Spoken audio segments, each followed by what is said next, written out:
Ebraso sense modwa yedi from memu ama hodo bi so ya sports and entertainment ka ho yedi nyina free Oyerepa TV so ebremo e wokumase adum na yehwe de edimo akotene ne bi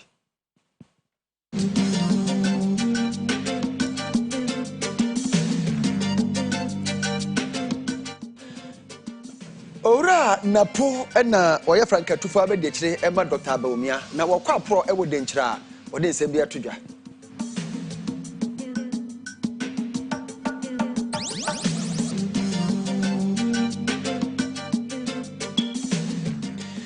Ghana gas for ede be tudwa so mo yensiesie bi e wo mo mfidie de bi ho o mo de atudwa se de akakoma bi no ma wi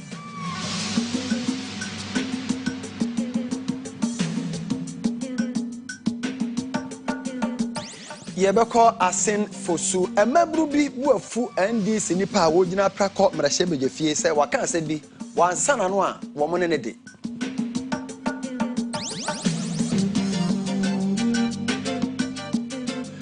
Yebeko amahodo so esemu China man no aye eye ehyen bi na ehyen no eto a wo chese eda so aye gi omo no anode a wode akoda ne mpanimfo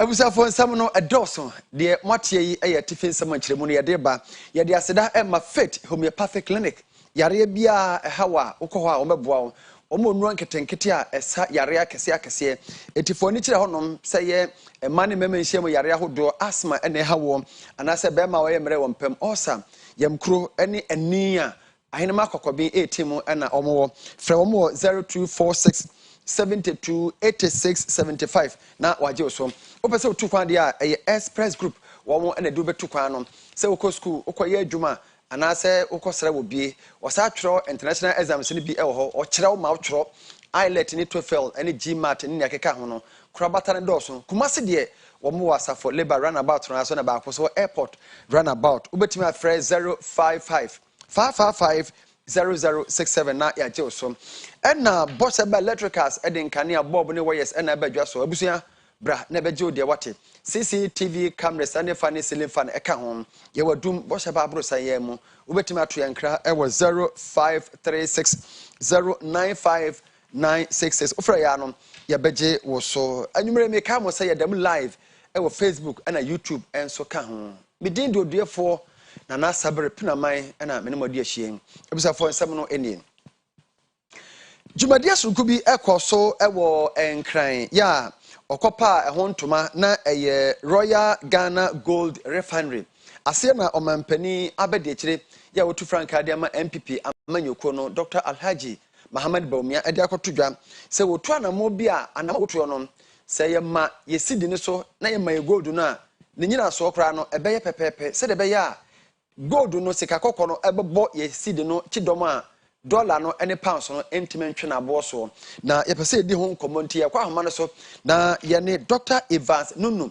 akodi nkomo oye economist no say financial analyst na ye hwesa ensemi mu yewra Nunu otime ka memwadwo anwumre ye nia ye da se de dey kan saat dia wo kan mampani abede kire kan se obehwe se the value of the cedi to gold or anko na sana woka no say no person kire e kire say pa yo yeah that's the brain the sense eba no exchange rate na esika do do obehia de asesa sika foforo na the brain no eya na ye wo mienu ye wo the floating exchange rate and I say fixed exchange rate what kind of floating na say wo ja sika na gata enhwehwe di okay and I say unyina wabra wo se oman no won se dan fa ho rewrem bebre ena se ya kasa fix so dia na se unyai masika na gata enya di ope de bia no ubenya foreign reserves bia the dollars na e bia ebu sika na we jai dollars ni bia ba system na se dollars na be yefo na we sika no why so you be managing the exchange rate na the doctor patch ne se anka instead say eya na empen bebre no ye di dollars ni other currencies no eye ejuma no anka ye hwe say ye betumi di gold mom abata ho a nti ye reserves na say ye ka say ye wo foreign reserves bebre so obesha ye ready budget aya to make say be a 2 months import cover 3 weeks import cover into your foreign currencies be over constituency international foreign reserves no and tikasa reserves no and the good mum and ebeye into no 10 year good nebo ebeko no saa na yesika no so ebeko into ye best fix it yesika no to the price of gold 10 year beya yemfe ho nko bata dollars ni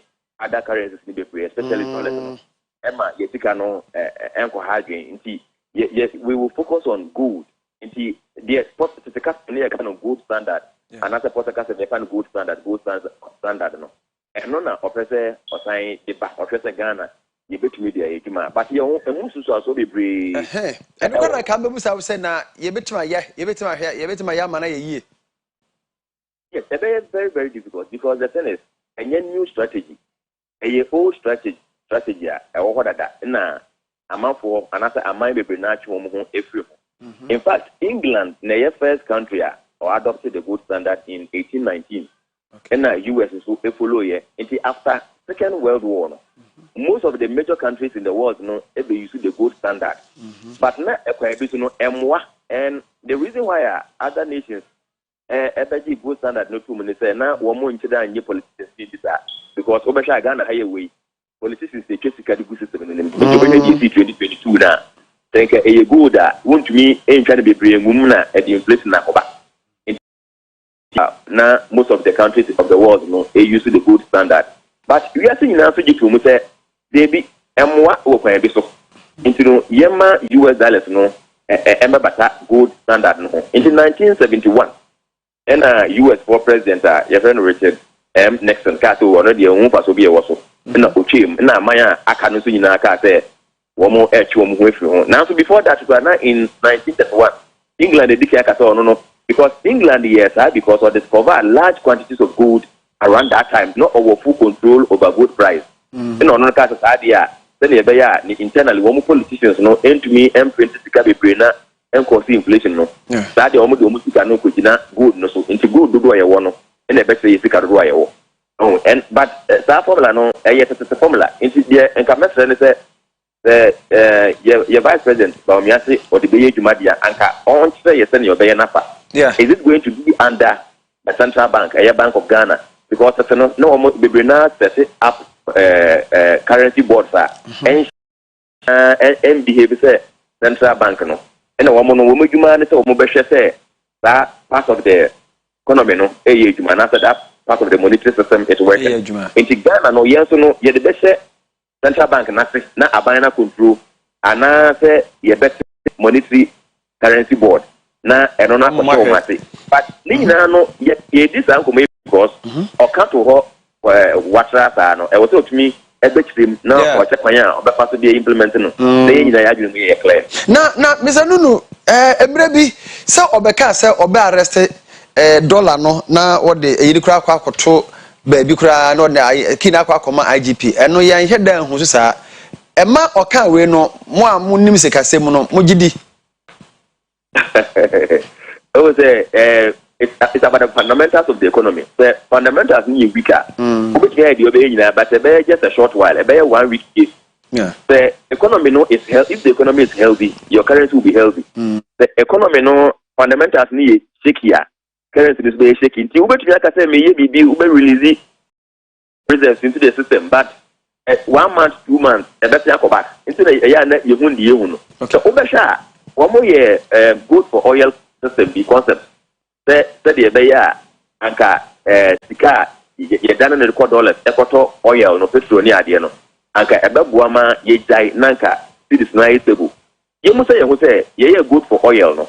Your currency no a stable and answer your say that's higher. And you know the literature around it say the one especially when Ghana does not have full control over the global price of gold no. So you can say unilaterally you create that gold standard that means la make say ansha na anyejuma. Na akobua kayesi mukura. Aha, you about me and I said on na sikasam abiju for international no mujine hu ye na one come out with clear ways and means that one person on the Yes, sir. That's it. Mr. Nunu, yeah, how we bring you, that's so proud of my Dr. Evans Nunu Nabusia, Yanadi Nkume, or ye a financial analyst, and I Eddie Hong Kong Kakre. Yeah, that's why you medina a course so a moment Penia Bedich way to Janase. Now, Ura Samuel, a boo Jinapo, a your man so far, or here and Yama, Yanko de Mai and Sasem so lands and natural resources minister. No, there to ja. Say, you would have a few mono, or here a fee a fair decano, Busumi Semua. Gold ya de akwa abroche no edos papa yes ke de amayen kwa no $5 billion. With gold becoming one of the major commodities for the trans-Saharan caravan trade. Indeed, between the years 1493 and 1600, the then Gold Coast accounted for as much as 36% of global gold output.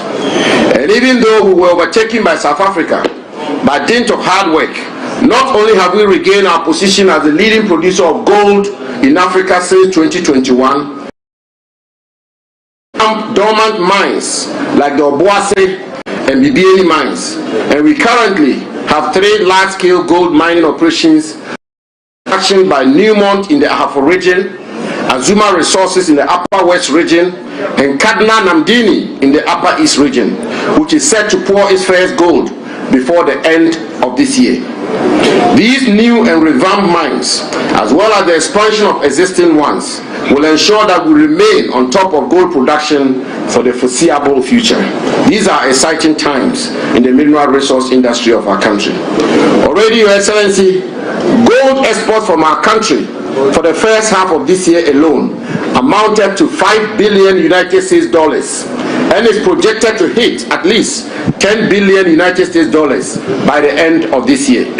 Distinguished guests, ladies and gentlemen, despite the significance of this contribution to our national economy, we haven't been able to reap the full benefits of these minerals due to lack of value addition and indigenous participation. Governments over the years have had to between remaining primary mineral producers forever at the mercy of fluctuating commodity prices or taking full advantage of minerals to promote industrialization and structural transformation of our national economy. The Akufo-Addo Bawumia government had chosen to do the latter, which is why we are gathered here this afternoon to commission this gold refinery established through a public-private partnership between Rosie Royal Minerals Limited and the government of Ghana, represented by the Bank of Ghana. Yadaswawo amanyesemu na Dr. Matthew Poku Prempa yefreno napo ya utu franka abediche edema Dr. Alhaji Muhammad Bawumia enam aprobomu ewo denchira no akọ denchira mahima ho akwasra no amwakyerekye party no omaniso adi hunu a omoma Ghana. They are destroying the buy. Sir, Asia Musha Minanano, Musha Minanakufo, Ma Okoka Ghana, Homa Ghana, ye Ghana. Say, so we shy, Nyako Ghana, Nyako Jigana, Zio, Amagana, and Tumapa. Chedian Kwame. On we give you no ma on my winning swadie. Ewo na problem no wadnani echire mu ewo ye denchra rodua mu ene eye MPP achitafo ekobo nkomo yo se o parliament tubaro oba o chati chekedi alawa se yo se tole ene obeka che se oba obeya ojubi ana yo fa this one oba teacher di edwem di makoye edwem fie miensa o chati buso miensa shadi boy na abe ye pa abaya Oba, Obocha Nurse, teacher Chemi Alawa. Yapa Oba free as a Chasleboa. Yapa Oba, Odinsa, Nubaba Babua. Yapa Oba, Flyer Yabua. Now, open way, open. Ye free den Chiafa asen na okọ asen na no ada ebeto dwase ndisa amenyekuo no omode hia ogina aprako mrasebejefie ewo owura Nurin Shaibu Mijima waka asem bia asem waka tia mpatamofo nyina aka wo bi ama MPP fo aka akere no se ontwe na nonsense wo se da eko bi a ye frɛ wo ye Gallant Youth Asin Central omo so do ma no abetum se de omo nuanom MPP fo aka akere NDC parliamentary candidate no omo ne ya adwene se wantwe asensen a omo ne de na Hana Kofi ene kasama sa Gallant Youth of Asin Central nsema wakan sisi ano se obi pese okope adwuma e wo baabi a wase nipa to CV dada e kwan be no kwa so se CV no wo reach CV a wa prepare no nsem we keke no se enye nukrempo no etumi ase wani onyam a wo de kope efri se obi eni wa ope sebe obi a obo tutu bra obi a obo kro no obi a obo nyansa kro no obi a wudie ne nsem no one na ye adwuma obi ani ho a opesa nti waseye dada owura no rain ensem a waka nyina se ye fa ne se adwamammosem e wo ho no ma a onu otimi gina ho e kan ye no ye hu ne se ono ankasa ogina ho ma adwamammo ne suban a wada nadi eno na kire ede suban no wankasa wo se wo ye pani otumine onwane party secretary ejire itimi eye enyamransem edai manyin sen tumi bemu eji aware ne boso wase aware no bia na odwen se ono ni suban we na wada na di no e na ekire se eburu bibia so e wo the whole Ghana na se ono no odwen sa se ono ni suban ne dia ene ye shane say in fact mon fan for it Asin Central. When this is one factory yanu foi e de aye dedra bo mo samrani o ba Asin Central ye ni bi inti unemployment e wa Asin Central na ben focus say do baby na say o kama sema ye na tu munchene na ben fo isaka tumi a ye twani abehwe sana ye dishye ye bra ye bibia the next MP no shall be jima oyeye na nya onu kwa na ye ka o kan say me wo say o ba crime Asin Central I was so o exaggerate ebi and in offense o kasa ebi baby a o so tumi kire o say ye number 1 na nya me nwanwa esan say na iyoko for ankasa report bi o mo de baaye I think 21st February 2024 yam I just say Asin Central a hub for organized crime India yewura Nuresha Mujima on the reporting by Anna Asante Mantemu NDC amenyokono tetreni owura Nana Kwesi Andrews Augustus wakọ adanse akrofrom ama ohoka NDC parliamentary candidate awo no ama omunyina ye campaign na no no de atodwa se wohunu aban a na tantan na omo homoden te se Nanado Danko Akufuado ene Dr. Baumia Amamu enema nyekura PP almost 7.5 years mamomo abroswa 12 over 100 12 over 100 omo twinye den ye bi se uchi ya no to the yes ekwan ya omomo ye no efa ho no ndomo ye o de bra area so mu ahwe de bia se omo de endada na de kan se aprofum hano Omato Obama MP how many times almost about 20 years nature community even I dey omutu nyahwe dia mense aprofom constituency say this time me nia kumai mo fa konya ne mfa miemfi naipe me nuanom utu say MPP edi Asante hwamo papa yehwe ejapa documents ya be omo di suma sebe omo say Asante sebe omo ye kan say omo ndwen but yehwe yenkura asia omo PP and it is so na eniate obia nimsane sebe mplegiasa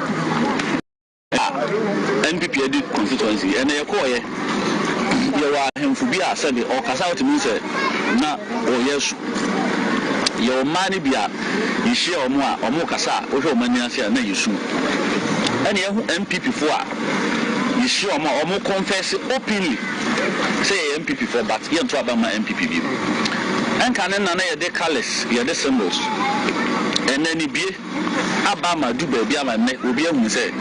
Sunny at that, I must say, NDC, MPP for parties in 4 party, and MPP, I can 4 party. And as some man, no more can no more tribalism, yes, moving you, Mokoyi, and you'll be able to say, and yet tribalism, I put you. Abusafo enche pii na Ghana gas for edebetu dwa se ombaye siesie bi ewo omomfedie ni bi ho ya che se omometima boya ma de oso ye no ometima yeye na eye and maintenance manager Emma Ghana gas any ora engineer Richmond ade abetu dwa se omaye dodo na akakuma bi se womawie bibia busu ayayi ahihye nioma engineers no ohwa ya tutu nioma efidie ni bebre go on my busu.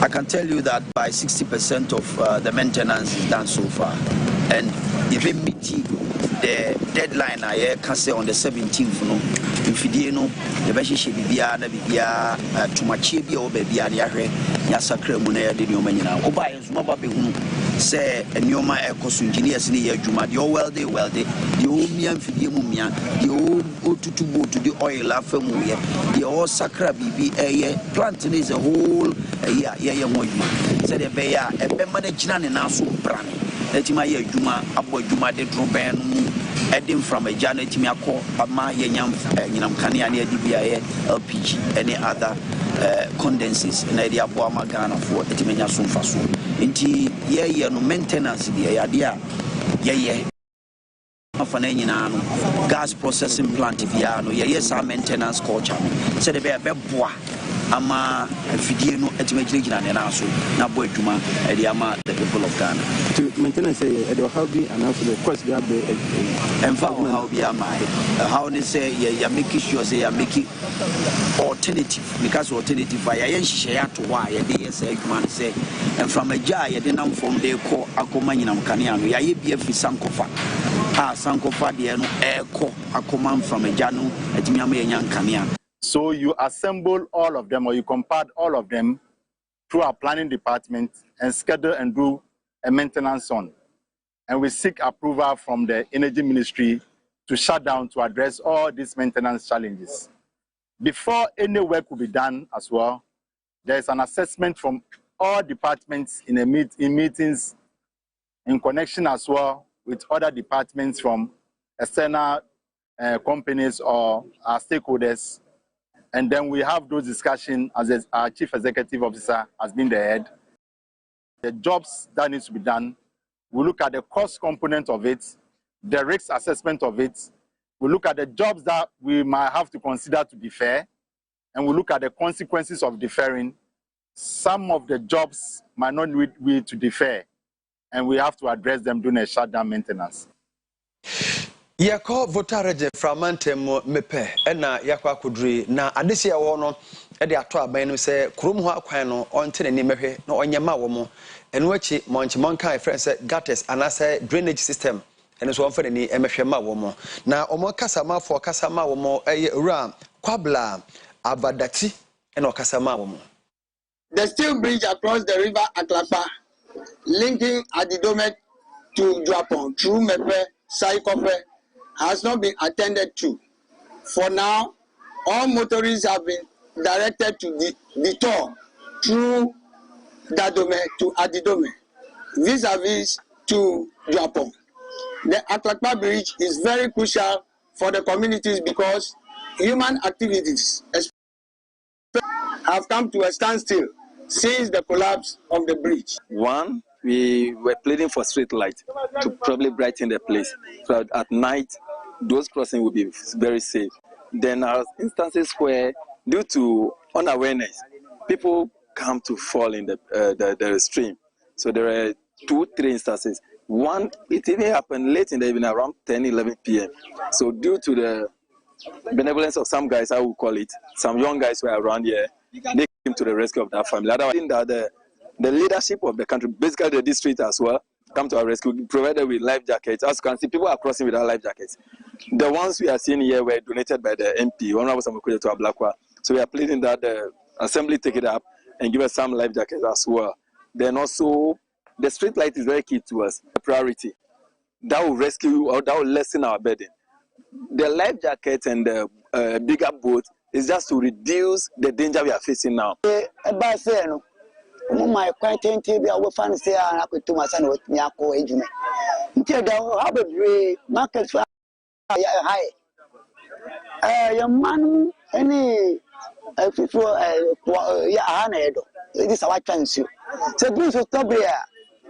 Do you have a brave ever? Wow. Until you're by Mubaya bridge in my. I see a plan, yes, sir. Young Rabu, some of the Abracan and Sapa, the life jacket can be bassy. Grow where I'm moving. Yeah, Obia Tom Nasa, the crab, Mamma, who find pension. That yarn, the other Siasu. In Fabuafe. Wow. Until so move your mind. Bridge Bakuna link it fat, baby, my fan. The same bridge, I will call one on the sea back on. Still a Kakase Faso. You wait now, Cassian, Kakase Faso. Just Rabbi. So, Mamma committee be Majinao. So, we must wait now, the Abano. So, I see. Oman so far, so Honorable Dr. Osaya Educhum, account for Erasmus Plus program, Jumediano, then you say, Omabua, Aso Ghana for Bebe, Asane, Amomo scholarship, Omako Amonane, Aquacusiande. And then the next year, more students were lining up. Everybody wanted to come to my school. And consequently, we were able to develop 3 schools in South Los Angeles. I tell you this, the only thing that can stop you from becoming where you need to be is you and nobody else. Don't limit yourself. Don't go to your school thinking I'm an African. No, you are God's creation and you can be the best in anything that you want to do. In case you doubt it, read about the hero's journey and see how people succeed. Read the story of Joseph Campbell and how he was able to create a narrative, studying people who have succeeded around the world to understand how people succeed. Average, ordinary people leading ordinary lives who get a call and then they begin to tell themselves, I can't do this. One day they meet a mentor, they meet somebody who guide them. You may have been waiting for this opportunity. Now the European Union have given an opportunity.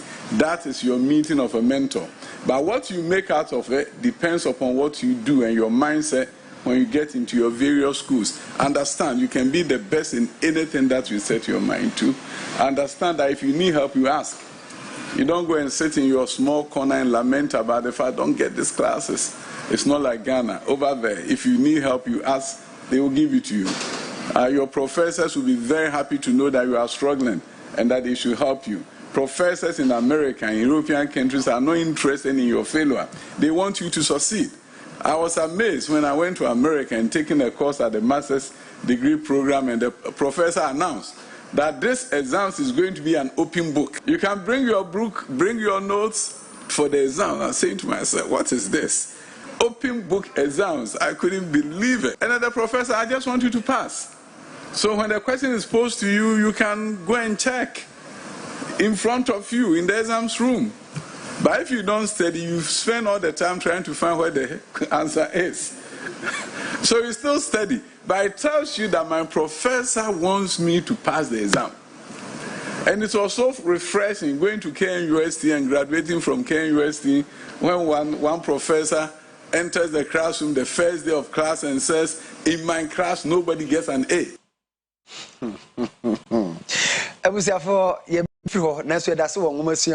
Na Reggie Paul's International School at the first graduation ceremony. Na sukui siwa onoda Reggie Paul's group of companies and Paul Martin Okese and wade futu ama awfo nyina se awfo enhwe se obetimi agyae niam bebre egu nchen na wate wani ahwe woma suku sem sanse na beboa mo na nu achi no na principal Odano Ura Richard kuma tete Newton eso dia tudwa se ohwe aban we a oba ne modern mo no wa ya de stem any TV to de aba no abo mo pa. I think that you have said it all. They have to reduce sika what the best shares are in tomato ye bakase ene sa we ye se ne apart from that individuals nankasa ntade obeto ahye ne aduane obedi na ade no omo reduce ne kakra no won fa sika kakra ento ho no won fa mboa omo ma no education nkola bi o say we here school fees school we regipos nkola bi kakra omo limit no menka say omo ntwa so culture because we but omo limit na kakra no omo face no en show mo ba sure say no sir intensive ebe bo apa yi because na medical kind no say me go school JHS yewie no omo na omo ko science and nyoma and then most of them are having a lot of mansions ebi mo ayanyama bebre mo hyem kutupa system no na mo hyem na school bia no introduce system na eba ne sana is going to reduce unemployment.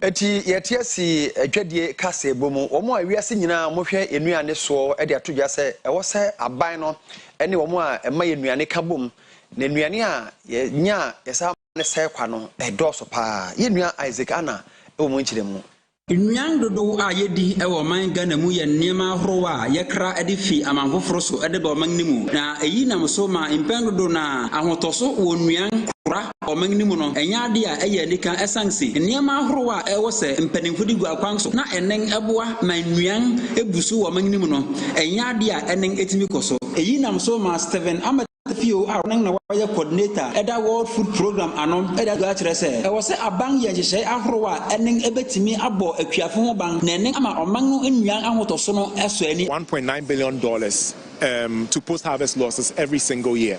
Now, the average meal you would have almost every other day is rice, stew and chicken, which is basically from rice, tomatoes and poultry. We're importing 90% of this into the country every single year, which means that when there's a disaster in a country that actually is supplying to us, there will be an issue with supply. Mr.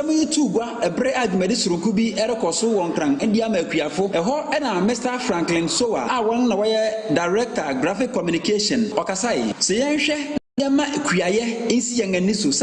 Culture is one of the quick wins we have because in this part of our world, anything grows anywhere. So the question is that how come we have such a fertile ground, but we still have such high level of imports of food? A Deputy Director in charge of project, our National Service Secretariat, Mr. Gabriel Osei, in Modinga, Secretariat and Abo, Edia Boa in Yang, our Magnimu. We have a 20,000 acre land. In fact, it's 50,000 hectares, but we've developed the first 20,000 acres where we are growing crops such as rice, soya, tomato. We are also doing some poultry as well. We aim to produce 1.5 million birds of poultry. We are also producing over 80,000 tons of soya. So NSS is not only evolving, we are actually positioning ourselves to be or to play a pivotal role in the national development of this country. Ebusa for sale akobie nkrapata baako ewo wasa apresia na Honorable Abraham Dakon director o de tudwa so makoma so ade baako ne se obekoso abiebie bebre na mamanfo so anya nwuma ye Abang na dia tugwa erefre ankorankore se wo moa se de be ya wo betimi abiebie nwuma ahoro ma mabu a wo amannimu a wo nya adwuma ye no won so won atumi anya bia ye esanse enye Angito eno betumi abiebie nyuma wo bibiara nya bia ye eninti no dia obroni frɛ no PPP public private partnership no amafo mfa won ho inhyɛn mu eyi nam so ma assembly member owo wasa abrahia mbrembring dia to go akire sɛ ɔbɛyɛ na afa mu dibiara obetumi sɛ de be ya wo bɛboa mmabun ne nipa mobrɔfo a wo pɛ adwuma na aboa ama business community a wo bia ho no atimi agina ne nanto ɔde nsɛm yi gua bre a wɔrebie shelf filling station foforo anokora na wɔrebɛfa mmabun dodo ayɛ adwuma na efe ama wɔn so wɔn abrabɔ atimi akɔnkan wa ho ama me yɛ sɛ adwuma die ni sɛ mɛboa ama me nuanom a ɛfa nsɛ me nneɔmo nyina si so no obi wɔ hɔ nom a ɔte fia wɔnya adwuma nyɛ me sɛ mɛboa na mafa nipa mmienu mmiɛnsa bi na how near Amania or Abine so I mentioned my Ikakra a free so and into the Mammy Jumadi. I started the Guaquam say, I say between me be a Juma, between a funny pabe at least 50 be. I come. Yeti kuo ni se yedi kuo no ebe boa ye mpatam yedi kuo no eba abesom na yedi kuo ni nso ebeyi amanfo afiri ohaw mu esan se empre pi no nipa no bebre ohonom a emmoa nti ama omodaache aka achi enti yeti kuo ni se awofo bia bi ntumi mfa ne banko school bi nti ontumi mfa ne ba ensua adwuma eno nti ena ekuo yi ewo ho. Abusafo ha eye Oyerepa TV ana mo nigu so a mo hwe ye wo kuma se dum boseba abrosem mo ye homeso atonkra ye ba sports and entertainment ebeba mesaba e de makọ ama hodo sensem.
abusuafo yensan emama kwaba na ebraso se enenso ensemo ya boaboa no se agudi nsem ye de bedan mu ewo kasebo no so okosunwane ene awie ya Ghana Football Association ene nsentrofo kodin komo ye ho nsem ewo ha ye beko Kumasi Asante Kotoko aso ye supporter kese ba akopa aye donation edi amatim na no so ho nsem aye koma bobo mu Hazakes ladies akopiem ewo Ivory Coast jumadi ben ena omo ekodi owei ene afoforo bi aboabo no sa agudie mu nsem ena ye de diamond na anwumre ewo kasebo ne so midin edi Solomon Carter Ghana Football Association eyen centrofo nhyiamudie na awia ewo Sunyane Isbeth Hotel na eno ena GFA president etu Ghana Football Association clubs ni nyina afo se adeso eda FA ne so no eso papa enti clubs no mpekwan bi so na omo invite corporate bodies no mo fasika emeshe omo teams no emu. Sponsorship, whether at the regional level, whether at the club level, or whether at the national team level, or whether at the domestic competitions level, is important. All of us here, including our club owners, including everybody who works in the football industry, should have a desire of being creative and finding creative ways of encouraging at the club level. That is the only way we can have private people coming on board to invest or private companies coming on board to invest. Say, oh, I need maybe 2 million Ghana. I need 5 million Ghana. I need 10 million Ghana to run my club for the season. But believe me, if you went to a company in Ghana looking for 1 million Ghana, looking for 2 million Ghana to run your club, it may be difficult. It may be difficult for you to have one company saying take 2 million as a sponsorship. Yet one semne so ewo Kumasi Asante Kotoko asenene anopa ewo omu training grounds na supporter kese ba akoye frɛ no Odike oko team no training grounds akoye donation ede ama team no omo nsuo omo fruits omo drinks ese pre-season omo hyase no omo nje na omo mfa emboa eye ahonsiesie no na owieye na ode $400 eto so ede ma team no na donation ne koso no Mr Odike ekasa ide ntia ode sa donation no ebre kotoko boboku no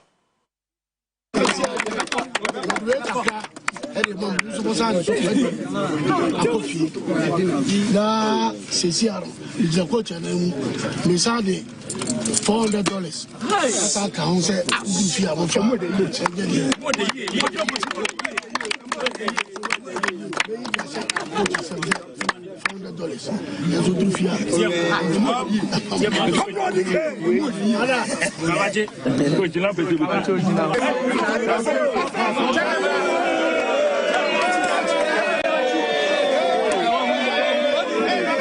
yeah, semi crack say pa o do dika ka se kotoko ya omitu edi enu sorry ya dani wo edi kotoko kwa hu ne him first no say wo da ona mitu kwa kura utu play kura le say wo de yo edi anista o say ne ma a change edi ma change so de na say ba adi abitai na say ba ne ba kanya ekuro no bi wa bon tibia so hu say otufu aso ye mu ya na na me bori di na ma sorry o so be say na so eba ye beboa ye ho odin ye bibia se de boa e de se ba ya ye so eba be shekura se kotoko boys no betuma agi santiman esi ho no ba bi e be ko bia no e di ne hita ba bia ye de ba ke se de league we afi ye be gi asa koje Africa be ko Africa sa ko koje aba eni ti ye ba se e di kura se de bi o mo se be re se o be de betuma se juma na mai Mr. Odike ena yete se okasa no $400 no say so the back Ghana yesika ni mu a 60,006,000 Ghana cedis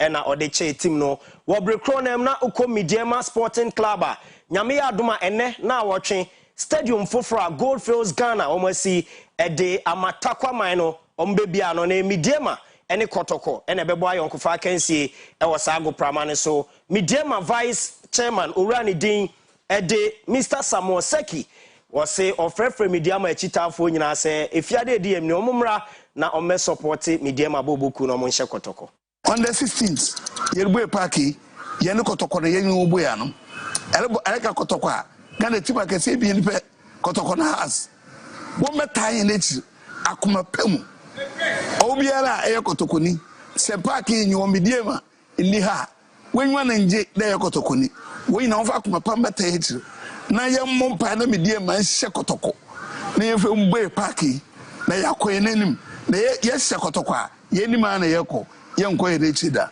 midiema never give up. Yo, Mr. Seki, you don't say. You knew say you be 16th. Now you know at the park now kama. Is it that? Ye free Midiema na yako ema bobo Hazakes ladies ejinemu edema Ghana Wafu Zone B Women's Champions League shase nyame adoma ochenene ena Hazakes ladies touch down ewo Ivory Coast Stade Boake eho ena games no eba so na Hazakes ladies omnisport a omu free Burkina Faso Garde National efi Niger ena afi Edo Queens a omu free Nigeria ena bebo ewo group B ebehwe Hazakes ladies oma rival ewo Ivory Coast so abro mo koto amboabo so na nyame adom ochina games no ahya ase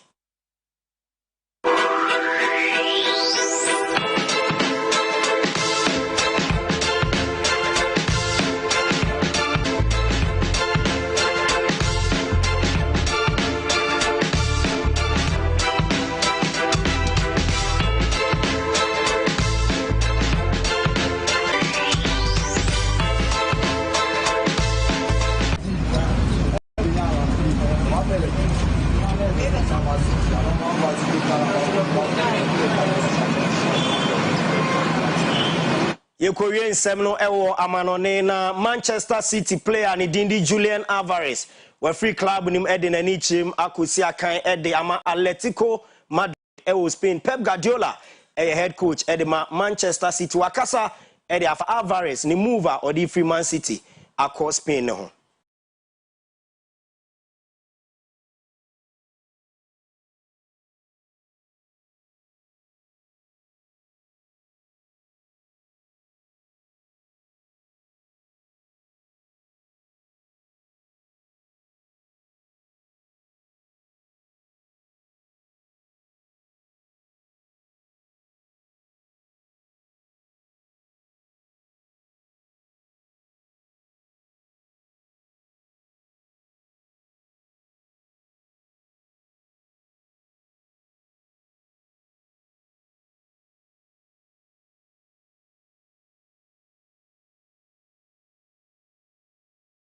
Ebony so ye dane ho ye ba eni gide nsem ebeto aso na na maintifo ede beba medin ede Solomon Carter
Ebusia mama Jo mama kwaba anije de kasia etwato ewo na otwe mu ni medi de na nama intifo anano kwasiada ewo the family chapel na ye nikenika na se na ye fedi agro Christ and say ofosu hima ministries e the purpose concert e hye so nam so otun suffer empress gift ya omode odorobo odum e performance fefefe e stage entry.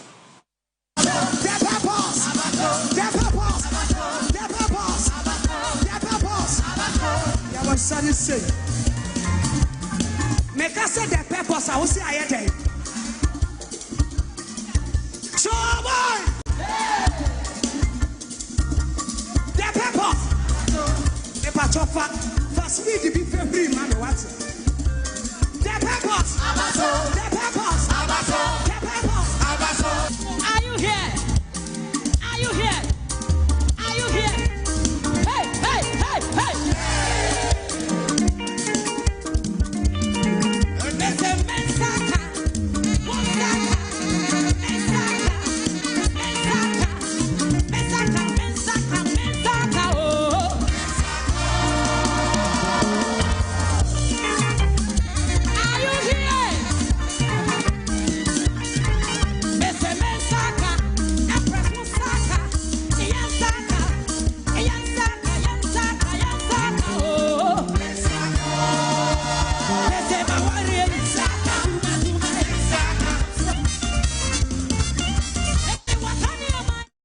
And pay you OBT entertainment so e wo fie ha rent bi e be hye nkran pa o musician o so obono nwom 1994 na watena wa wenye producer kakra perseverance ene otwen hohuma onyan afi na onya producer ade nwom no ababonte ano pay ni di nkomo ene otu omanfofo anase upcoming artists for say afoto de mama man se omunya gidie no omunya winter so ho na afi omunya abotre bibia be fine abrante ne din di Musaba. The matter chairman say, Nipe Biano. Obi or say, Padi, no, one through but a two. Okay. And I did be a wee bia so no. I did back over born so over Bakuma ye. And the way I see me, and the way I may see, and the way I may see no. And no, Emma would even call him. I was say, you over from Kakra because of Paddy. No Paddy, no, so was my own mouth was so I be see there, now with the botano ginem botano to chine because me no say na me what a job from Muna come here say me chura nyoma kaburusa na ba yan come jinya bibio. Okay. Yes, still what trouble. A little push, you know. And then you appear. It to me I can see enko na ye ko say ye ko all right. Musa ba ye hwehwe wa he ne be hu. Bo hu me wo social media. Kojon Kansan Lewin any Martha and Kuma Omina ye actors and also Mutrasini no one summer and Nama Bontia Kojon Kansan Lewin Akodi matter to what Nakoko Jim Cotton Kojo Aba Bontia say while whipping matter and in penny for say when you are 7 in free court matter about Bontia watches as some Nama Bontina a road or rather some Kojon Kansan Lewin and Mumpino Sanso and Mumpin management be a fat chopper mine Nembum so per se or the body channel and also yes 7 in free quarter. Onya de etene na fata na afeso so omra from na omamba nacho. I think the guy has gone too far. He's done a lot of harm, of damage to my image. I have not wronged this guy in any way. As a matter of fact, this guy has never met me before. He's not even called me for any project. The fact that he's even lying to people, that he's come to court, or that court 2 times, was sorting me out. Any idiot can go to court and all that. And yet he said a lot of ill things about me. And yes, we are Christian, you just have to be it's very difficult. But the right thing has to be done. And what is the right thing? He knows what is the right thing. And the fact that Oka says, I mean, no. Say, oh yes, what is expected of him as a citizen of this land. And I say, oh yes, me was say, oh yeah, nipa. The fancy is Christian. Even yeah, your pastor, the Bible says, if you are your bomb pile, then you should, before you ask God for forgiveness, you should do what? Forgive those who have done what? Perfect. Yes, but he has to do what? And if you are the star of the day, and as a nipa ye celebrating the late Nigerian musician and actress, I found Onyeka Owenu. Lonely road to be on. I'm so sorry. The late Onyeka Onwenu, a veteran Nigerian musician, actress, and journalist. Or when General Bosom Neda, out of the Dressabia Kumafiapium, a hakun edunme bien wobusa, our Nigerian minimu, or Wellesley College, our United States of America, Abuchi minimu, Kaye, Bachelor of Arts in International Relations, Oye Jumo United Nations, and a Nigerian Television Authority, 1990s Muno Sine Jumuma, Nisna Ozi Kanye, not your wealth. Damascene no obey in a poema mansake. Wasana Rupi, Ebini, Lion Hearts, the Trinity, the Tyrant, Chain Reaction, Na Rupi, July Bosumia, Ochumia, Neda, not to do dressa, no near cardiac arrest film, Rabra, no wire performance, with Jumezibi Ase, and Coupon Quadra, and Fanekra and see.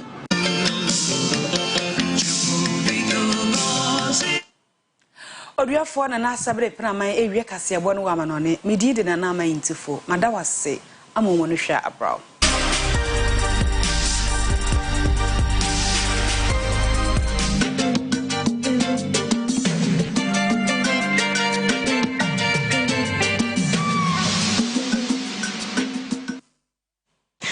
Yara mwase se muguso amohwe ye de aseda ma ba ye Solomon Carter na afi nanama Entifol ama hodo so ensemu eye Sweden esinamu a wo Bamako wo mo apam no na de bentia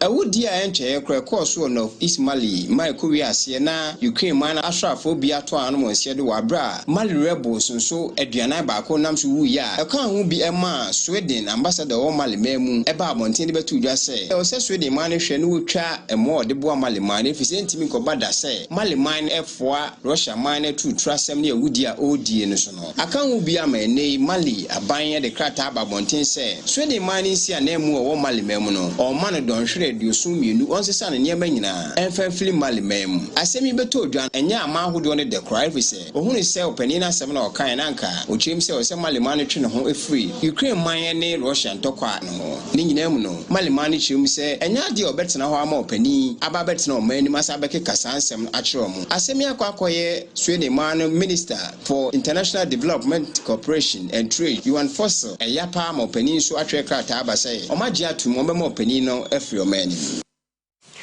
China mano aye electric cars bi na eboa ode atoto so no eye eto taxes na American tariff eno ne bo na de kakra ebra woto yi de gumo nkane ano ahode ade be gumo no wode ho sam akodane World Trade Organization July bosome wa fimu na European Union kwa asetena manum no ebeto odwa se enam sika botna China ban de ma wona oye electronic cars wo manum ntino ehu akwakohia se wode eto be se ohamu chichimu aduasa nwotwe ebeto electronic cars ahodo aye wo China mam e de abepimu Europe do ahodo so aka hu bia mene de China man nso atwe krata koma World Trade Organization se mpanyifo hwe ensem no mo atire fi se no kura bia ni sa sobo a European Union e de ebo omo enum na China ban enso achemi se be ya wiase na be konkanti ne wo ye electronic cars e bi se wo hwe fangwa hodo anipa hodo togu ohemu a edu ba bia na ha adwene ntina omode electronic cars aba no ni nyina mu no European Union panfon so ehwe ni so be yi sanse mi anu fi se o se ensema China man e kanyina ente sa sika panfon de share electronic cars mu no pese wo ya no di gu car dwumadi e wo wiase na e be kakra no electronic cars a China for e ye na take over sanse mi akoya asema etwentwene World Trade Organization panfon bo a wonso no oguso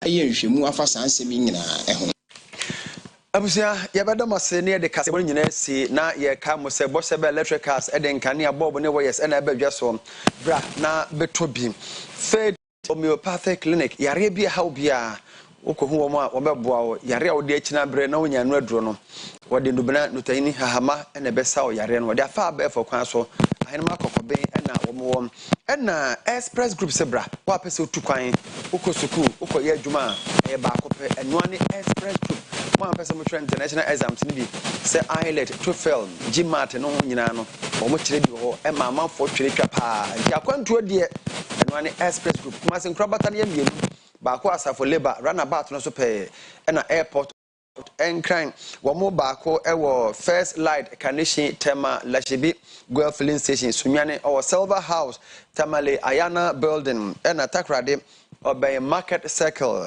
hot and next fast food no will be home bibia ni afra mo 055 5550067 na omo agye so ha ene bre be makwan na busafo anwumre no sia kasebo no ye demo asie Oduefour Nana Asabre pinamanie medamo nyina mase se munya bre na mohwe ame Christ asombianka mo nyina